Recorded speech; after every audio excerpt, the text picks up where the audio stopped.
quick and loud. I like that. So good morning to everyone. Good morning, Joyce. Good morning, Joyce. It is indeed a blessed day. I wanted to share a quick story about my memory about Christmas. It was about my family, about my father.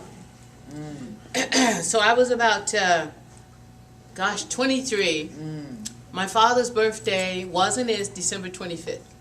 No. Yes.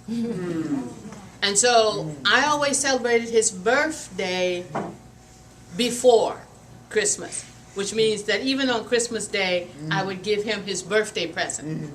Because my father seldom got presents in my household. For whatever reason, it was always, oh, it's Christmas. Well, he was daddy and it was his birthday, and that was the end of that, as far as Joyce was concerned.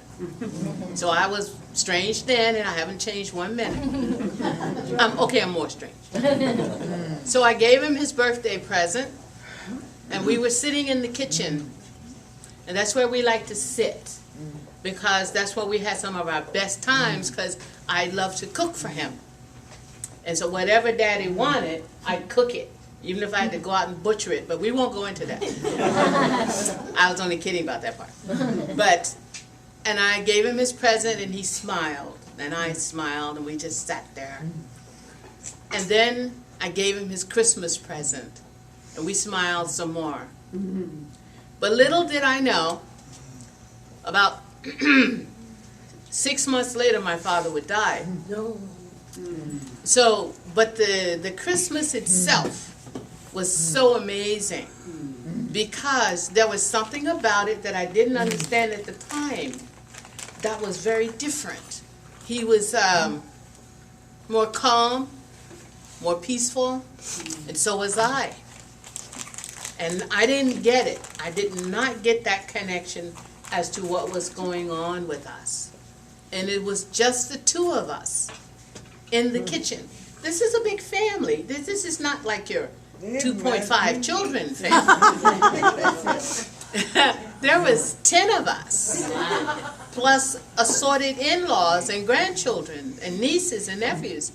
And yet my father and I were the only 2 people sitting in the kitchen. And everyone else was in the living room, sharing, talking, drinking, eating, talking about who knows what.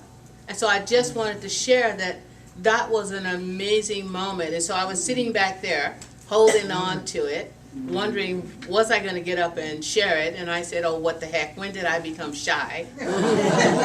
Okay, wait, once in a while. I love them. But I wanted to share that with you, that it was very memorable, and I'm really thankful that you did that as a memory today. Because it's been a really hard December for me. I had celebrated my father's birthday without celebrating it because it was too painful. And then I let it go. But for this month, I've been having the most difficult time coming to this day. So I got here. I've been angry. I've been upset. I've been hurt. I've been irritable. You name it, I've done it. What a joy you are. Oh, I am so full of it. And I'm named Joyce. They'll go figure. But what happened was, I then understood why I was feeling such deep hurt. Yes. Yes. It was very clear. And once I got through that, I was okay.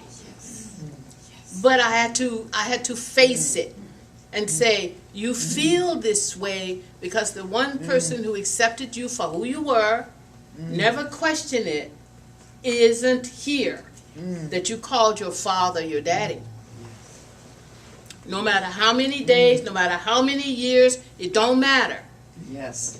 It's always as if it is in this moment. Yes.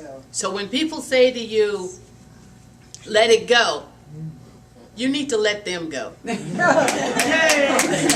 Just let them go, because that's someone who's not dealing with their feelings, and that they do have hurts, and it does come back, and it's okay. Yes. So thank you. Thank you. Yes. Oh, thank you, cousin. Yeah. Indeed, you guys are, aren't you? Yeah, we are. From New Orleans. Okay. You have family. Thank you. Yes, ma'am. My Christmas story is about Vanessa. And she has a picture of herself so happy this year with Santa Claus that she wanted me to give to Dottie Oh, thank as you. a present. Thank you, Vanessa. And I wanted to tell the story of when I found out I was pregnant with Vanessa. I was in Montana. It was 26 below with a wind chill factor. Yikes. I was part of a young person's spiritual search group, and my first husband and I had gone to the other end of Montana. And he was working on, he wanted to be a radio announcer. I think he might have had a little bit of Asperger's, but we didn't know it. And he was climbing a radio tower, and we got to be on late at night on the radio program. And I was very young, it was the 70s, I talked about Edgar Casey, and a woman called in and said, would you like to come to my house for Christmas? And we had nowhere to go. So we went to her mobile home where she had special need daughters and a daughter without special needs. And when I left there, I felt the first stirrings, and I knew I was pregnant. After that, there were many times that I blamed myself for things that happened subsequently. But I think about the divine guidance that I received at that very moment. It was in my destiny. And especially this last year, I feel so joyful to be sharing Christmas with Vanessa, who is really one of the most special people that I know. Yes. She's so full of joy, awe, and wonder. I love you, Vanessa, and I really appreciate you. And that's my Christmas story.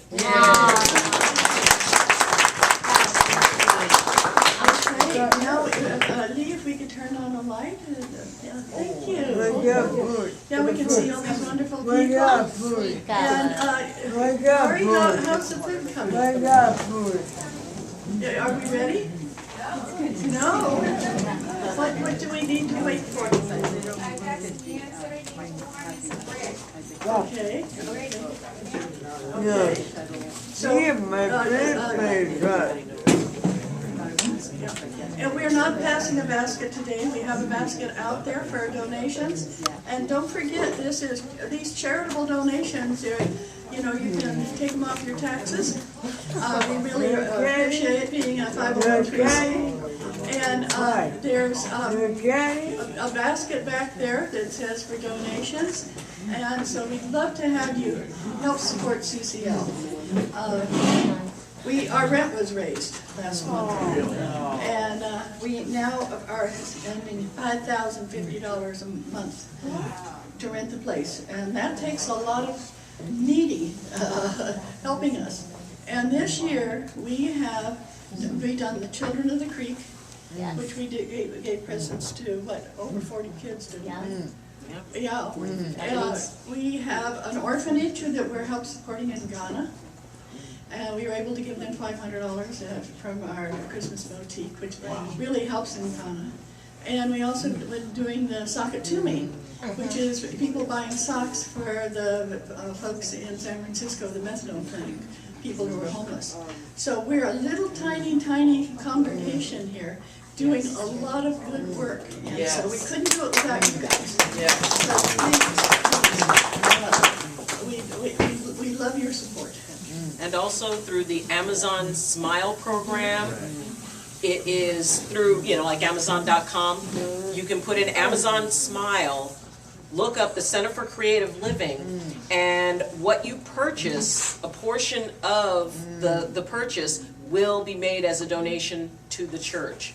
So if you're going to be doing that after Christmas shopping anyway, if you're going to be going on Amazon, look up Amazon Smile, and then look up Center for Creative Living. And then that way, that's a wonderful way that, you can do your stuff that you would normally do, and at the same time, help out the church. And we also do, some of the companies around here do matching.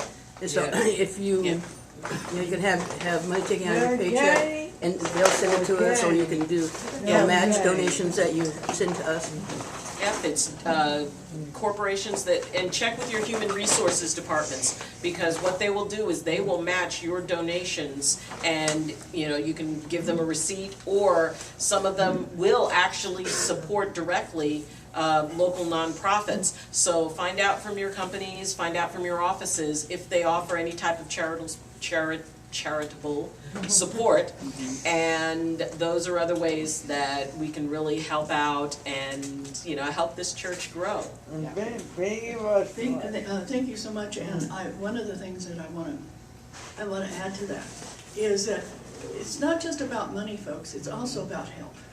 I wanna thank all the people who helped us decorate, I think they did a wonderful job, and thank you, the people that, you know, show up every Sunday to help with services, or just to be we need a congregation too, we need an audience, folks, and so we really appreciate you, and we appreciate all of the support that you give us. Somebody once said that CCL was the best kept secret in the valley. And so I want you to realize that without you, we couldn't be here. So we really do appreciate it. We don't want to be a secret. Yeah, 2017 is the year we stopped being a secret. Hey! And now, Jen Lee, do you think that we could get people to sing for their supper? Yeah. Yeah, you all